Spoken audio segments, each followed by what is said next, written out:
Om Asato Ma Sadgamaya Tamaso Ma Jyotirgamaya Mrityurma Amritam Gamaya. Om Shanti Shanti Shanti. Welcome to you all. Today I will talk on Dhāraṇā-Dhyāna-Samādhi as explained by Swami Vivekananda. This is one of the lecture in the Webinar series of Dhāraṇā-Dhyāna-Samādhi. So first of all, we have to take into consideration why to discuss Swami Vivekananda's that concept on Dhāraṇā-Dhyāna-Samādhi. First of all, that goal of our life is to attain knowledge. And the only way one can attain knowledge is by concentration. And why to attain knowledge? Because knowledge is the panacea for all the problems of our life. And the practice of concentration, and this practice of concentration means practice of dharana, practice of dhyana, and practice of samadhi. When they put together, that is called sanjama. When that sanjama is put on nature, the external nature or internal nature, one can have its knowledge.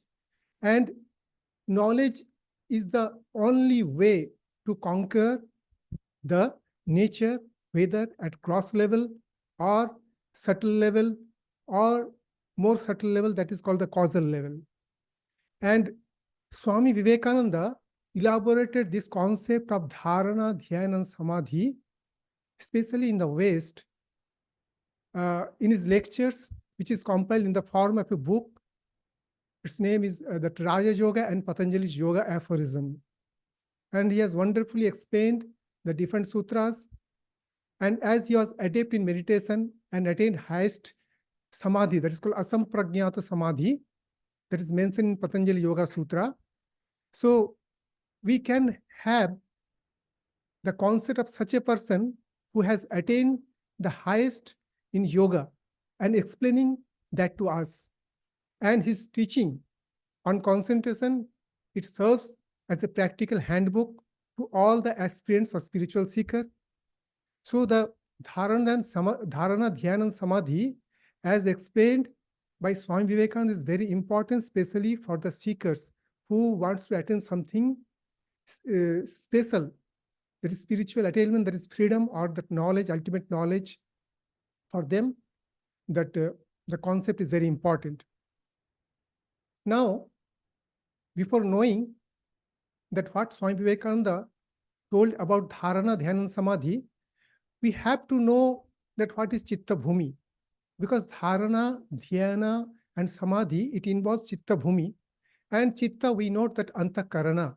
Karana is that instrument by which we are knowing something. And it involves that Mana, Buddhi, and Ahankara in Yoga, Mana, Buddha, Ahankara in Yoga, and Mana, Buddhi, Chitta, and Ahankara in Vedanta. So it is nothing but what we call at our mind, our ego, our intellect, and at the repository of all the memories, that is called Chitta. And it is the instrument of perception. We are knowing something in this world, and that there is only way to know something, and that is by Chitta Vritti.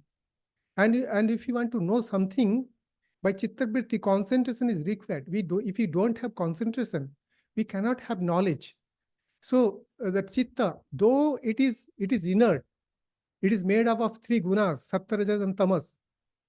But due to its purity, innate purity, it is made up mainly Sattva guna.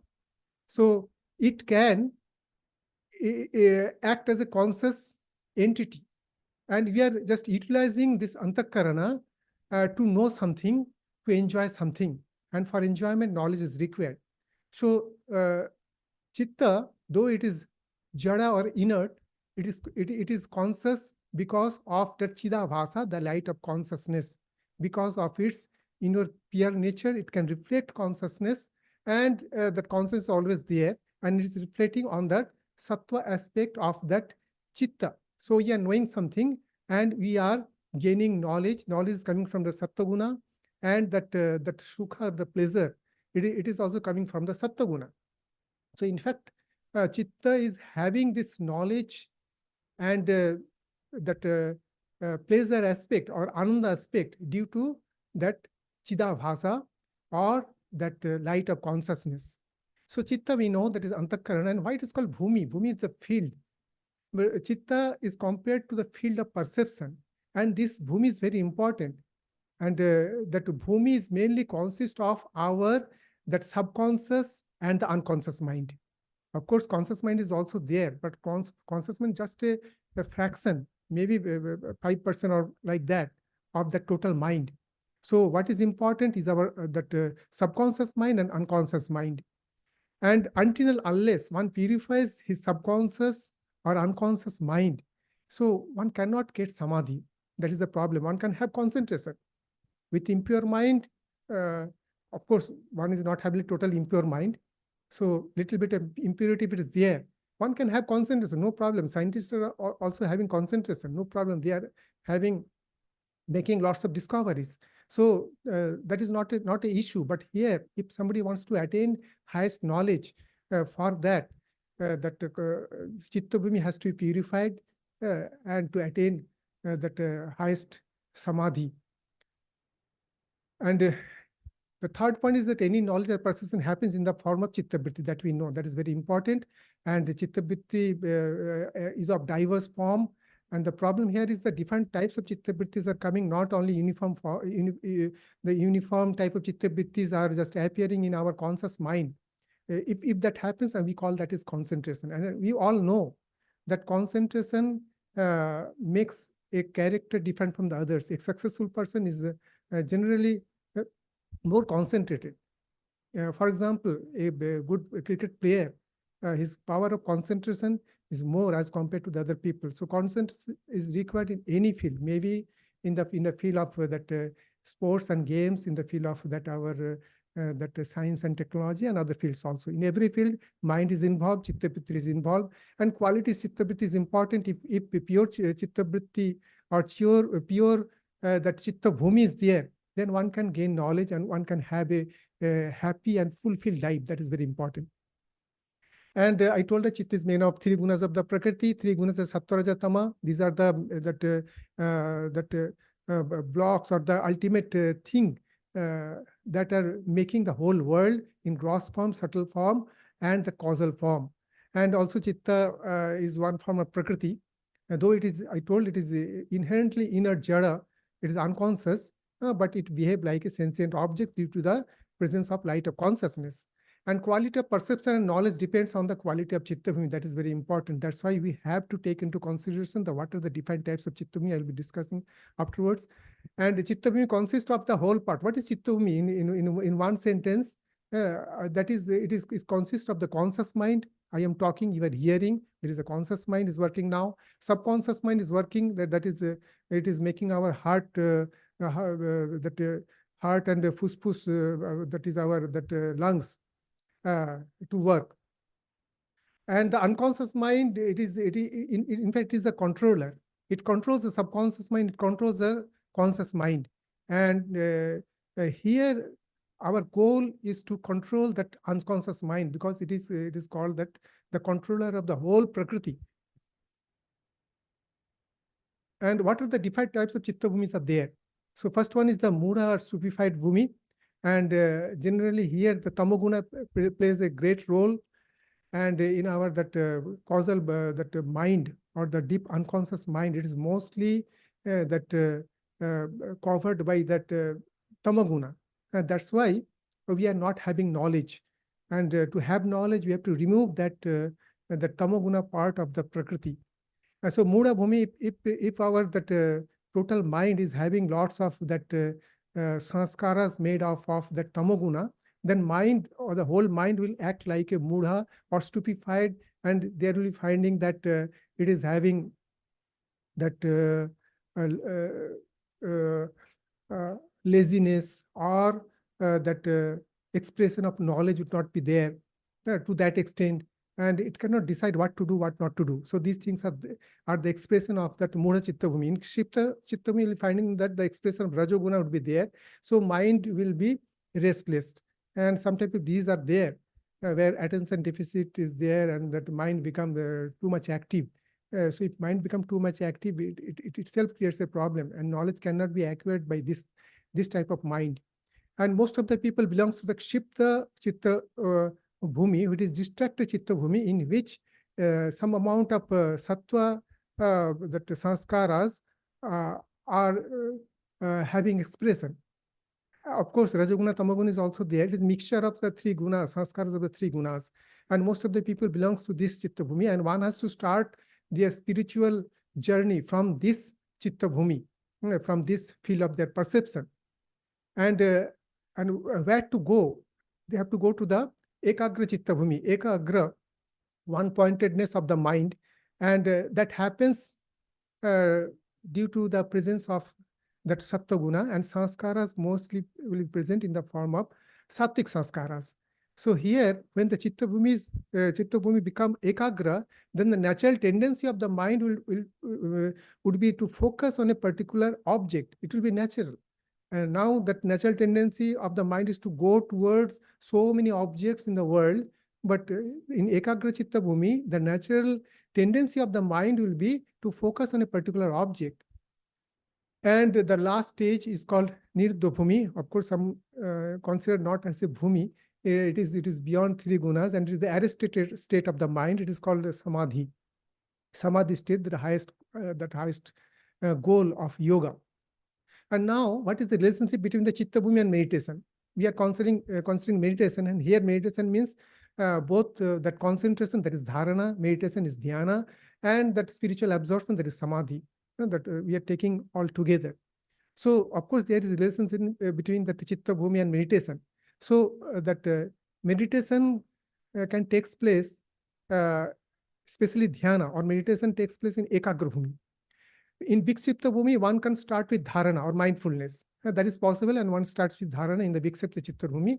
Gradually, one purifies one's mind and concentrate by practicing that dispassion or vairagya, and that abhyasa, that practice of that samadhi or meditation. One can go towards that ekagra chitta bhumi, and where the natural tendency of the mind will be to concentrate on a particular object. And right chitta bhumi, I told that is developed by practicing dispassion and meditation. That initial goal of meditation is to purification of the chitta bhumi by the knowledge different in different stages of meditation. That is also very important. See, we are just concentrating on some object, maybe gross or subtle, or that we are concentrating on the mind, or on that object prakriti, that unmanifested, that nature, or that purusha. So whatever may be, we are gaining knowledge. And when we gain knowledge about that gross prakriti, and we all know that science is focusing on that gross prakriti, and it is knowing something, and we are having knowledge. So many scientific inventions are there due to that concentration. The effect of concentration we all know. But here, after gaining that knowledge about that gross prakriti means nature. That is the effect or the result of the three gunas. The combination of three gunas gives rise to that gross, subtle, and the causal prakriti. And here, that goal is to know this gross prakriti, subtle prakriti, and causal prakriti in order to control it, to master over the total nature. Generally, we are slave of our nature. We are slave of our subconscious mind. We are slave of our sanskaras. But here, how to control nature, both external and internal, and be free. That is the goal. Freedom is the goal. And freedom can be attained only by having the highest knowledge. And knowledge is possible only if one can concentrate one's mind. And concentration is possible if one purifies one's mind and makes one chitta bhumi at least to the ekagra state, and the highest goal is to attain the niruddha state. And the sattvika bhumi is the ekagra bhumi, and the meditation involves the chitta bhumi, and it expresses in the form of dharana, dhyana, and samadhi.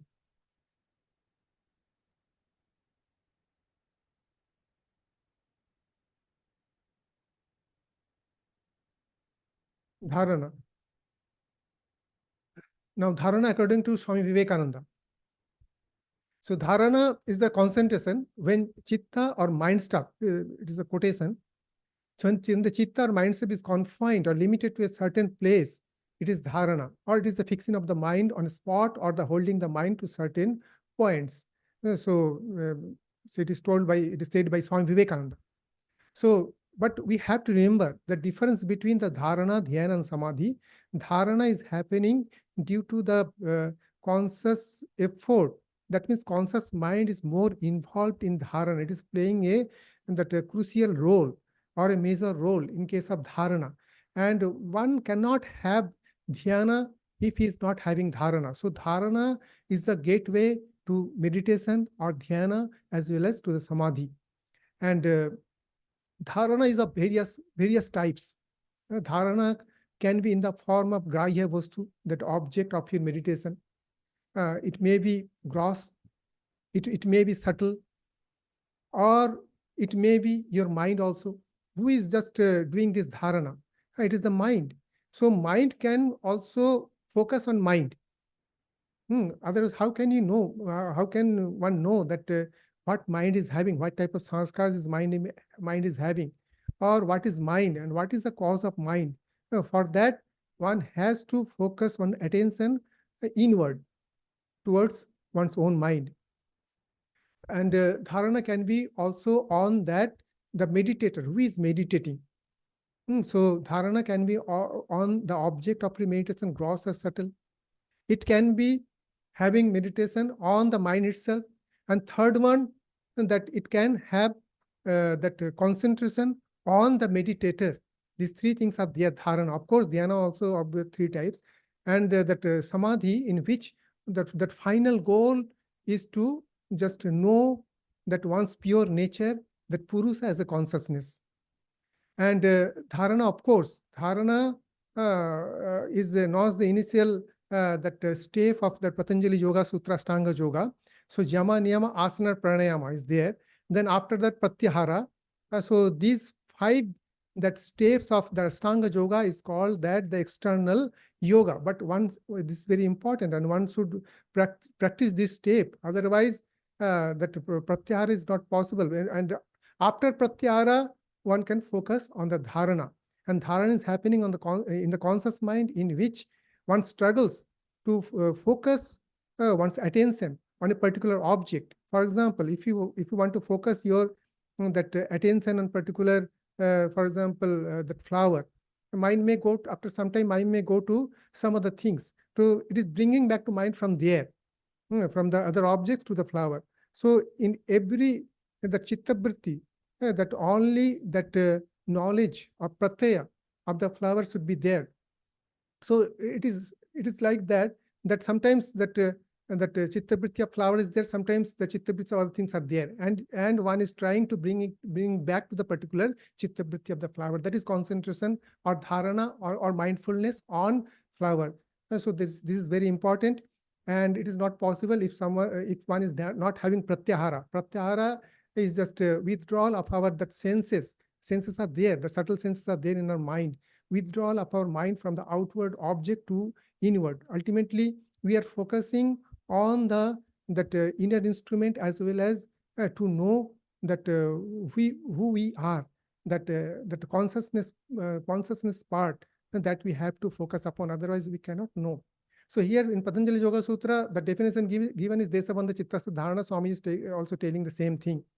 And that pratyahara, we know, withdrawal of our senses. And when withdrawal of our senses are there, that at that time one does not have to struggle with one's mind. So that at that time dharana will become easier. Now in dharana, we have to if you want to just have imagination, like Swamiji is telling, this Swamiji's quotation, that imagine that light, that you have to imagine that light in Anahata Chakra, in the heart chakra. We are having number of chakras there, and everybody knows what chakras is nowadays. Everybody knows that start with the Muladhara Chakra, ultimately goes to Sahasra in the head. In between, some chakras are there. So here the heart chakra, Anahata chakra, one has to meditate on light, and Swami is also talking about that meditation of that light in the crown or the Sahasrara chakra. Swami is mentioning about this thing. And of course, one can just have concentration on anything. It does not matter. But for sadhakas who wants to attain the highest, they especially in the tradition of Swamiji's Raja Yoga, in this tradition, Swamiji is just talking about that control of prana with pranayama, as well as through focusing. When somebody is just having concentration, that is also controlling prana. Highest amounts of concentration is taking place in meditation, samadhi, etc. And what are the practical aspects, Swamiji, that emphasize? That is, one has to practice regularly. Generally, we talk about something, Dhāraṇā and Samadhi we are talking about, but we don't practice it. So practice, if one practice, one have success. Otherwise, one cannot have that realization. And then one should have moderation in talking, mixing with people, work. We should not do too much work. And the diet also, one should have that right type of diet, sattvic diet. I am not explaining these things here. And one should avoid argumentation also. Sometimes we enjoy the intellectual argumentation. It distracts the mind and dissipates all our energy. And another thing that is required to practice dharana is tremendous perseverance and willpower. Without that, one cannot have success. And here, that we just having that relationship between that dharana and our total mind. Earlier we told that dharana is the gateway to meditation or to samadhi.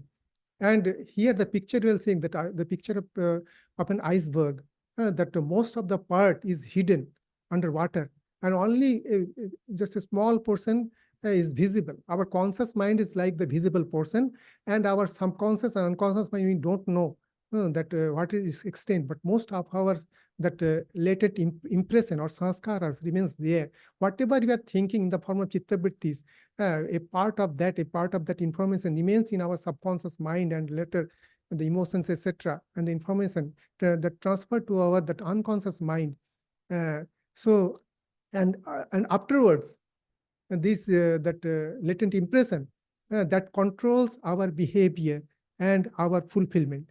So here dharana, I told that it associated with the conscious mind, and generally it is the distracted chitta bhumi state.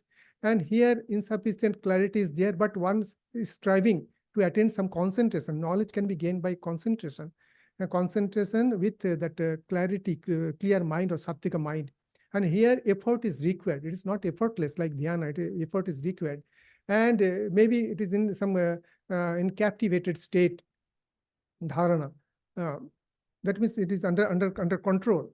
Here the sanskaras are controlling that conscious mind, and we are trying to be free from that that influence of our subconscious mind, especially that bad sanskaras. And now dhyana, according to Swami Vivekananda, that dhyana, we know that desabandha chittasya dharana tatra pratyaya ekatanata dhyanam. So pratyaya is the knowledge state. It is due to that when chitta-vritti is there, in our conscious mind, we can have knowledge. But ekatanata, that is very important. Ekatanata means that a single type of chitta-vritti will be present there. If you're thinking about flower, always thinking about flower, next chitta-vritti is flower, third chitta-vritti is flower, and it will go on. And Swamiji told that if one can fix one's mind for 12 seconds on a particular object, that constitutes one dharana. That is very important from practical point of view. So if we know that if we can concentrate only 12 seconds, so I can have one dharana. And 12 dharanas, that is 12 into 12, that is 144 seconds. If one can concentrate on a particular object, that constitute that one dhyana. But there is a difference between dharana and dhyana. Dhyana is effortless, and it is just here that subconscious mind take a great role. But in case of dharana, that conscious mind is taking that great load, and effort is involved.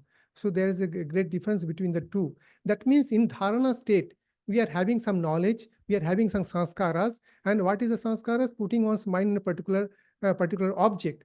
Yeah, that means here that that conscious mind becomes strong, because dharana is happening in the conscious mind by conscious effort. And here subconscious mind, it is not having its that effect on that conscious mind. And dhyana state happens when the sufficient sanskaras of concentration is accumulated in our subconscious mind. At that state, what happens when one concentrates on a particular object, and that becomes a habitual state. Like, for example, our that heart is just running, our that lungs, everything is working, but without any conscious effort. So here also, without conscious effort, that our dhyana can take place. Of course, it is joyful also, very joyful.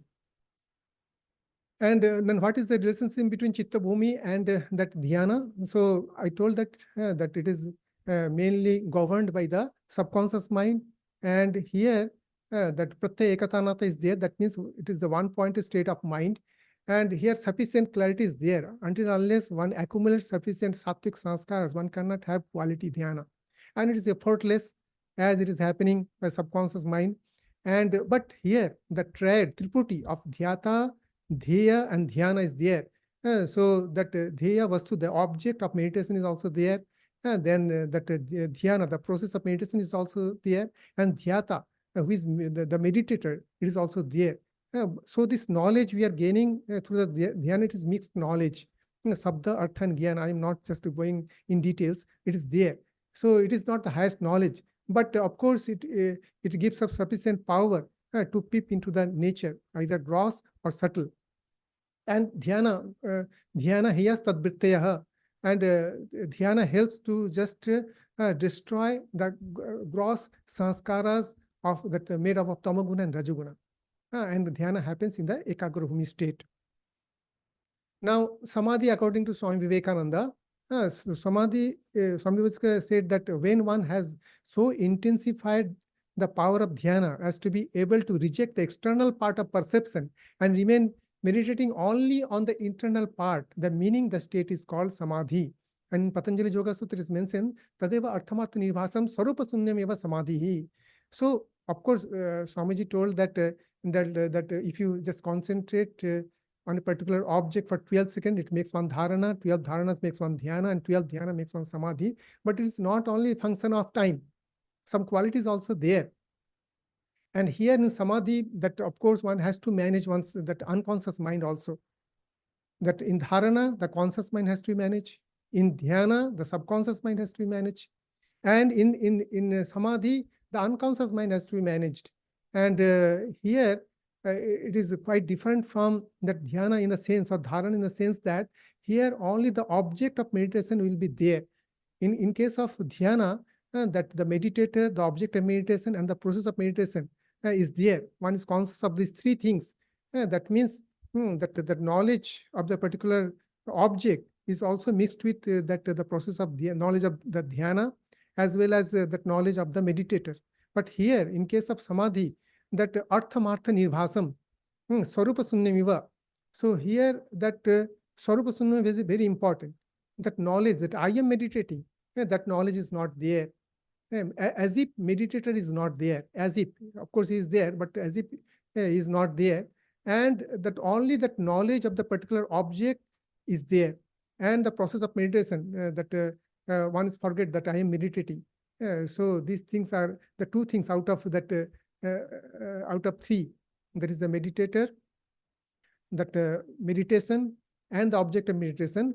That except that object of meditation, other two things are not there, especially in the knowledge of that particular yogi. So samadhi is the highest state. Of course, it is antaranga sadhana, that innermost part of that yoga, and the highest rang in that Patanjali Yoga Sutra, Ashtanga Yoga.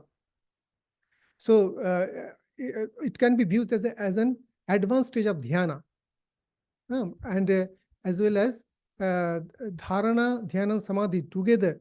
It is called sanyama. It is called the intimate practices of Ashtanga Yoga, because it gives the highest knowledge, viveka khyati, the discernment between that consciousness Purusha and the Prakriti, the nature.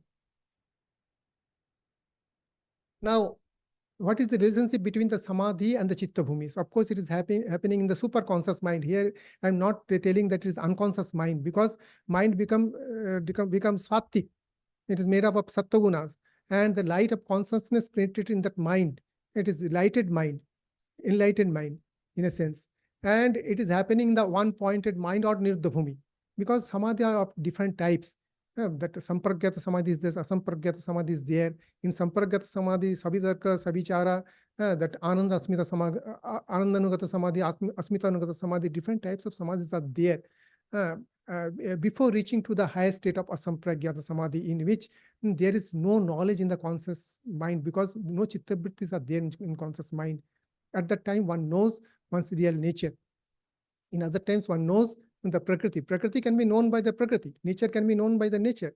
The mind is also part of the nature. So when the mind becomes pure or subtle, when it becomes pure, it becomes subtle. And at that time, it knows the subtle nature. So this is the rule here. And in Samadhi, highest type of mental clarity is there. See here, earlier I saw the iceberg. It is dark color here. Of course, that whole thing is lighted. The upper part, the conscious part also, subconscious part also, unconscious part of the mind. Now it becomes, total mind becomes super conscious. And now after practice, the Samadhi become effortless. And here the perception of that Dhyaya, if somebody is just focusing on that Prakriti in Sabhitarka Samadhi or that Vicharanugata Samadhi or Ananda or Smita Samadhi, perception of Dhyaya is there. But in highest type of Samadhi, Asampragyata Samadhi, perception of that pure consciousness is there. And this Asampragyata Samadhi, it destroys all that Ajnana, that Niruddha Chitta Bhumi is achieved. And now what is the influence of Chitta Bhumi on meditation? See, for example, avidya is that main problem of our, it is the root of all our problems in life. This avidya, of course, is happening due to the tamoguna of the Prakriti. And its expression is the erroneous perception. We think that as a body, but that body is conscious. That Anitta, Asuchi, Anatmasu. So that Anitya, what is impermanent, we think this as a permanent thing. And which is Anatma, which is not that consciousness. We think that as a consciousness. That is due to the power of avidya. Avidya makes us think what it is not. That opposite type of thinking comes. We think that our body as a conscious being, and there is no consciousness. We think like that, but this is due to avidya. And tamoguna, it influences that unconscious mind, and it develops unconscious ego also. And this unconscious ego, of course, it influences the subconscious ego and that conscious ego, or that subconscious mind or unconscious mind. And the basic intention is there in our unconscious ego, in the karana cell, in the causal body, or in the unconscious mind. Here, generally, yogis have a basic intention that I want to have knowledge, I want to be free. But generally, other people, worldly people, they are having that intention that I want to enjoy the world. So that type of sanskaras will be sprouted in the subconscious mind, and that type of sanskaras will be agitated in the subconscious mind, and that particular types of that type of chitta vrittis will be generated in our conscious mind. That kama, krodha, lobha, etc., whatever may be. That is generated in the conscious mind. So conscious mind is influenced by the subconscious latent impressions, and those are influenced by that unconscious mind, and those unconscious mind or unconscious part, everything is governed by the avidya, and avidya is nothing by the tamoguna part. Of course, it is prakriti, but it is tamo pradhana prakriti. Primarily tamoguna sanskaras are most powerful here. And so what does Sanjama does? Simply Sanjama is that culmination or combination of that three things: Dhāraṇā, Dhyāna, and Samadhi. It makes the whole mind, that conscious, subconscious, unconscious mind, as one super conscious mind. So this is the power of Samyama. And how to manage that chitta bhumi? We are having some unconscious mind, we are having subconscious mind, we are having conscious mind. The first step, what I think, I feel that first basic that intention should be there. The goal of life is dispassion and that highest knowledge. It is not simply that having that enjoyment of the world. So otherwise, what will happen? That type of sanskars, we don't know that how many sanskars are there. The sanskars are called anadi. That is, in a sense, we don't know when it started, and its number we also don't know. But if you just have your intention that I want knowledge, I want freedom, then that type of sanskara, that is sattvic sanskara, will be agitated, will be activated in our subconscious mind, and that type of chitta vritti, sattvic chitta vrittis, will be generated in our conscious mind.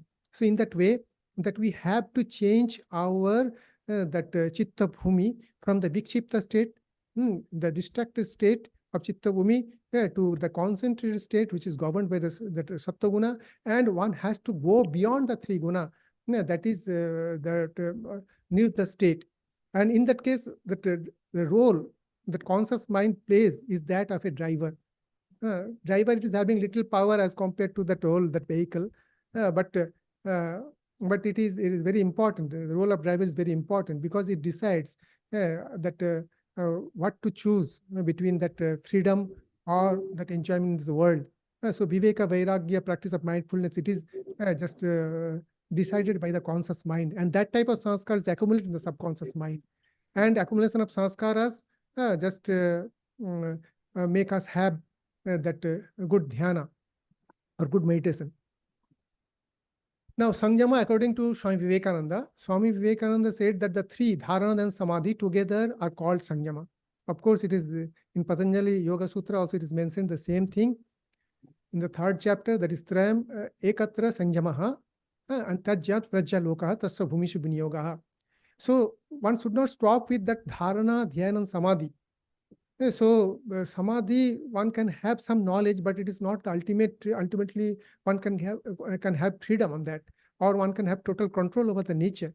If one want to have that control over the nature, inner or outer, one should have that Samyama on that particular object, and Samyama means Dhāraṇā, Dhyāna, and Samadhi. It means that we have to involve the three minds which is governing these three processes, Dhāraṇā and Samadhi. So, Trayam Ekatra Samyamaha. So, there is Samyama, but what to do with this Samyama? Now, I have total control over my conscious, subconscious, and that unconscious mind. It has become super conscious. Now, one has to Tajyat Prajya Lokaha. When one have that Samyama, that aloka prajna, knowledge, light of that knowledge, it will be dawned in the mind of that sadhaka or the spiritual aspirants. And what to do with this that knowledge of Samyama or that control over that mind? Tasya bhumishu vinyogaha. We have to just put this knowledge to know the nature, gross nature, savitarka, that samadhi, or that subtle nature, to have that savichara or nirvichara samadhi, and that then that anandanugata samadhi, one have that lots of joy that is coming from that mind itself, that reflected consciousness of that joy means it is due to the reflected consciousness. Mind is inert, and after that, that Samyama should be put to that mind as well as to the ego. One has to know what ego is, what is the real nature of the ego, and what is beyond ego. One has to know those things. So one has to put that Samyama on these things in total nature and going beyond nature. Nature starts with the Abhyakta Prakriti. After that, Mahat. From Mahat, Ahankara is generated. Ego is generated. From ego, that mind, Pancha Gyanendriya, Pancha Karmendriya is evolved. And from that tamasic part of that Ahankara, we are having that Pancha Tanmatra, and from Pancha Tanmatra, we are having Pancha Mahabhutas. I am not explaining those things, but the whole nature one has to know, and wants to go beyond that nature, and to know that what is true nature. Tada drashu swarupavasthanam. Swarupavasthanam is the goal.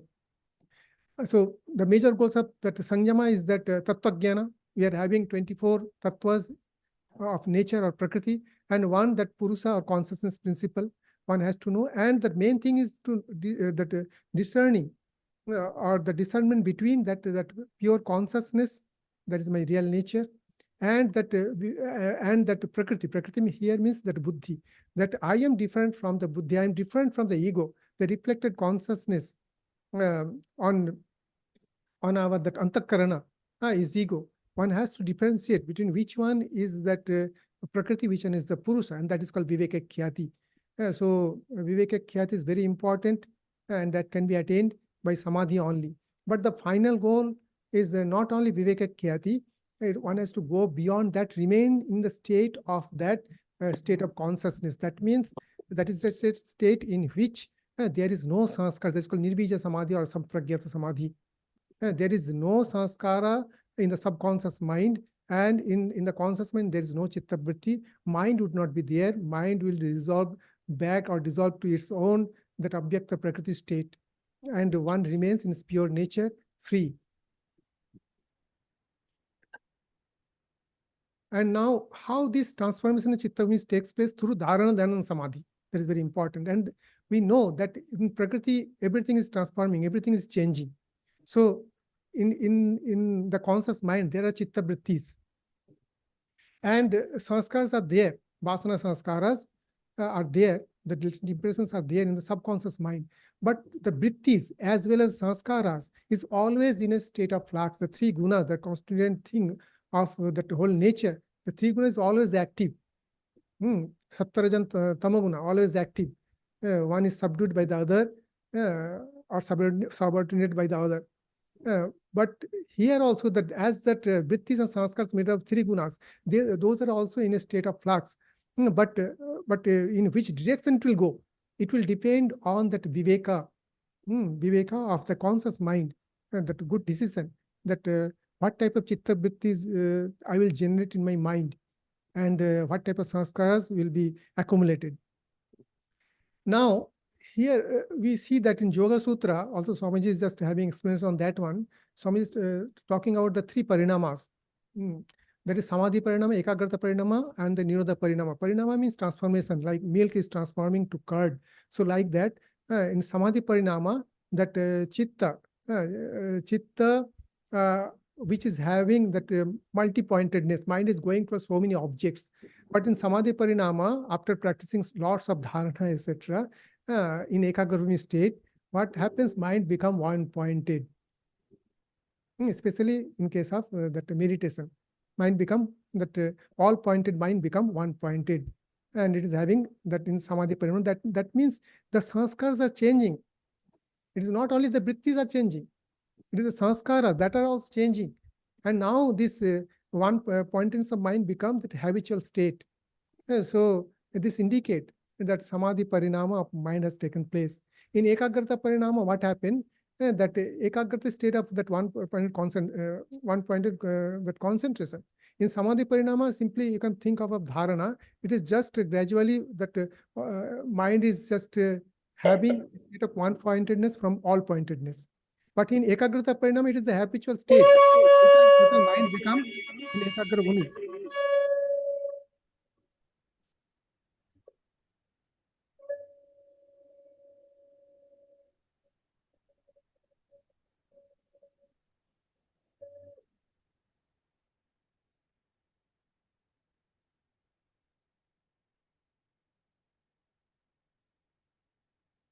And in Ekagra, we know Ekagra means Ekagra, mind become one-pointedness. And it happens in the Ekagra Chitta Bhumi state. And the same type of Chitta Vritti arises every time. And of course, we consider that it is happening due to the sanskaras, same types of sanskara that is boosting same type of Chitta Vrittis, to having Chitta Vritti in the conscious mind. And in case of Nirodha Parinama, of course, it is the highest state. And the mind, that in Nirodha Parinama, there is no Chitta Vritti in the conscious mind. So some Parinama, some transformation is happening in the subconscious mind, in that subconscious and unconscious mind. And what type of that transformation? Here we see that when one ultimate goal of meditation is the chitta-vritti nirodha. Yoga, chitta-vritti nirodha.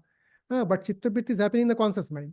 When somebody is trying to just suppress that chitta-vrittis, so that type of sanskara is called nirodha sanskara. So it may be sattvic vritti, but the sadhaka tries to have only one type of sattvic chitta vritti. Of course, if he is having like that, it will be ekagrata parinama. But if he wants to have that, I don't like to have even sattvic chitta vritti also, then what will happen? He is giving instructions to the mind. I don't want to have that particular sattvic chitta vritti or that particular tattvas in the mind. I don't want to have that knowledge. At that time, a particular type of sanskara is generated in our that subconscious mind, that is called that nirodha sanskaras. Nirodha sanskaras. And that sanskara suppresses the Buddhan sanskara. Buddhan sanskara is lots of sattvic sanskaras are there at that particular state. And they try to have some chitta vrittis on our conscious mind. But that Buddhana sanskaras that suppresses that particular Buddhana sanskara. Buddhana means that sanskaras which gives rise to particular type of chitta vritti. Buddhana means awakening. So this type of sanskaras which gives rise to particular chitta vritti, that is called Buddhana sanskaras. And sadhaka at that particular state, he gives this instruction to his mind that for this time, for example, 1 hour, I will remain without any thought in the conscious mind. So in his conscious mind, there will be no thought. There is no knowledge of Prakriti. And of course, in the subconscious minds, lots of sanskaras will be there, mostly sattvic sanskaras. But here, something will be happening. It is not static state, it is dynamic state in which that nirodha sanskara which will be just having action against that Buddhana sanskaras. And so there will be no chitta vrittis. The result is no chitta vrittis in the conscious state. It is the state of the nirodha parinama. And after practicing nirodha parinama, knowledge will be gained. At every state of that samadhi dhyana, knowledge will be gained, and knowledge will just destroy all the corresponding avidya sanskaras or different types of that gross sanskaras. It will destroy, made up of that tamoguna and rajoguna. Even in nirodha parinama, the sattvic sanskara is also destroyed. And after a certain state of practice of this nirodha parinama, his mind will be free of any sanskaras. So if sanskaras are not there, if chitta vrittis are not there, so mind will be not there, antakarana will be not there, ego will be not there, and which will remain? Only Purusa or pure consciousness will be remain. So he will be remaining as a pure consciousness. He is not gaining something, he is not losing something. He is remaining as a pure consciousness.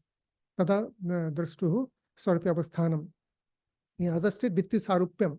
One become one with his ego. And that aham vritti. One with his aham vritti. I am this vritti. And some practices that is very important. Swamiji also that giving emphasis on this particular point. This is also there in Patanjali Yoga Sutra, that to have dharana or dhyana, one should have some preliminary practices. And what are those? Those are the Maitri, Karuna, Muditopekshanam, Sukha Dukkha Punya, Apunya Visanam, Bhavanata, Chitta Prasadanam. So that prasada, that joyful state of mind, that is very important. And one has to maintain it at every time. Dharana, one should practice every time. It is not for 1 hour dharana. Every time one has mindfulness should be practiced every time. And what type of that emotional state one should have? That state of Maitri. Maitri means friendliness, Karuna, compassion, and Mudita, joyfulness. And of course, if something is just giving rise to that emotion of anger, etc., one should have upeksha. One should keep away from that type of person or situation.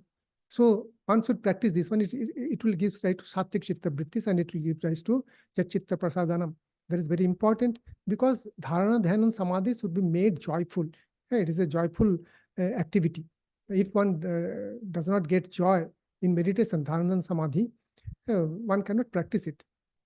And next practice is Pachadhan Vidharanabhya Pranasya. Of course, in Yoga Sutra, pranayama is mentioned there, and here pranayama is mainly kumbhaka. Tasmin sati saso prasasya gatirvichcheda pranayamaha tatakshiyate prakasabharanam. Prakasabharanam, which is covering that knowledge, that avarana is removed.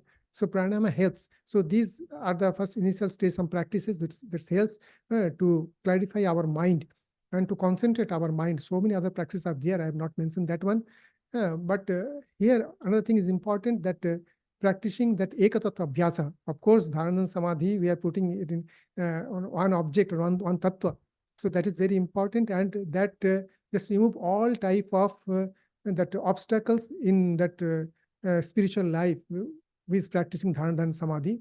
And what are those obstacles? Vyadhi, sthana, pramada, alasya, virati, bhranta, darsana, dhumikattva, anavastatvani, chitta vikshepati, antaraya, dukkha, dormaschangamiyatva, sasa, prasasa, vikshepa, sahabhuva.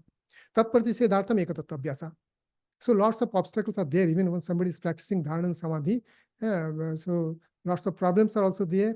And when somebody is practicing ekatattva abhyasa, so one can have that one can remove those obstacles. And another thing very important, that pratipaksha bhavana. Sometimes we think that that anger is coming, or so many negative emotions coming to our mind. So opposite type of thinking one should generate in the mind, because we are, as a buddhi, as an intellect, we are controller of this whole body-mind complex. So what type of thoughts or emotion will be generated? Of course, now it is governed by sanskaras, but gradually that buddhi or the viveka, it has to overpower our subconscious mind, and it will generate that his own thinking.